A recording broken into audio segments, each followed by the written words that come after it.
തൃശൂർ നഗരം കീഴടക്കി ആയിരക്കണക്കിന് ക്രിസ്മസ് പാപ്പമാർ. ക്രിസ്മസ് ആഘോഷത്തിന്റെ ഭാഗമായി തൃശൂർ അതിരൂപതയുടെ നേതൃത്വത്തിൽ നടന്ന ബോൺ നത്താലെ അക്ഷരാർത്ഥത്തിൽ തൃശൂരിനെ പാപ്പമാരുടെ നഗരമാക്കി മാറ്റി.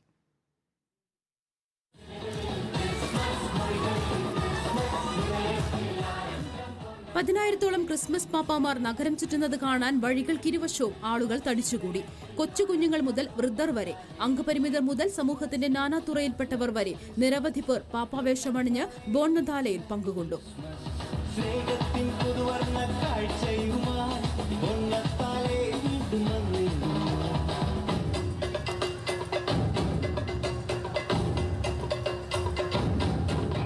ക്രിസ്തുമസ് പാപ്പമാർക്ക് പുറമെ നിശ്ചല ദൃശ്യങ്ങളും ഒരുക്കിയിരുന്നു.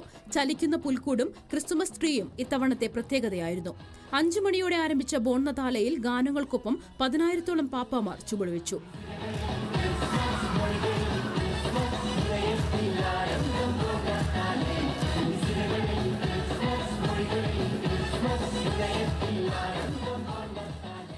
സെന്റ് തോമസ്, സെന്റ് മേരീസ് കോളേജുകൾ, സേക്രഡ് ഹാർട്ട് സ്കൂൾ എന്നിവിടങ്ങളിൽ കേന്ദ്രീകരിച്ച ശേഷം സ്വരാജ് റൗണ്ടിലേക്ക് കയറുകയായിരുന്നു ബോൺ നത്താലെ. ഈ സ്നേഹ സന്ദേശം നമ്മളെ ഒരു പാഠം പഠിപ്പിക്കുകയാണ്. നന്നായാൽ ഒന്നാവാം, ഒന്നായാൽ നന്നാവാം, ഒന്നാവാനായി പ്രാർത്ഥിക്കാം. നഗരത്തിൽ ഗതാഗത സുരക്ഷാ ക്രമീകരണങ്ങളും ഒരുക്കിയിരുന്നു. തൃശൂർ പൗരാവലിയും തൃശൂർ അതിരൂപതയും സംയുക്തമായാണ് ബോൺ നത്താലെ സംഘടിപ്പിച്ചത്. രാഷ്ട്രീയ, സാമൂഹിക, സാംസ്കാരിക രംഗത്തെ പ്രമുഖരും ബോൺ നത്താലെയിൽ പങ്കെടുത്തു. റിപ്പോർട്ടർ, തൃശൂർ.